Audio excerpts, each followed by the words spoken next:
রাসূল রাখতেছেন এবং সাহাবায়ে কেরামদেরকে বলতেন। রাসূল বললেন قال رسول الله صلى الله عليه وسلم صيام عاشوراء احتسب على الله ان يكفر السنه التي قبله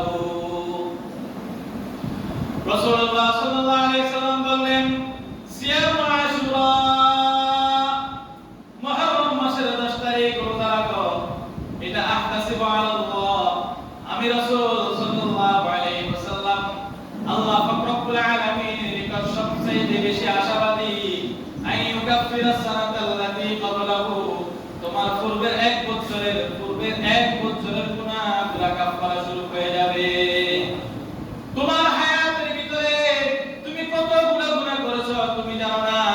তোমার পূর্বের এক বছরের গুনাহ শুধু আশুরার রমজানে আশুরার রোজা রাখার কারণে এক বছর পূর্বের গুনাহ আল্লাহ ক্ষমা করে দিবে। রাসূল সাল্লাল্লাহু আলাইহি সাল্লাম বলেছেন আমি আল্লাহর নিকট এটা সবচেয়ে বেশি আশাবাদী। তাহলে রাসূল কি বলছে? আশুরা রোজা রাখা। তাহলে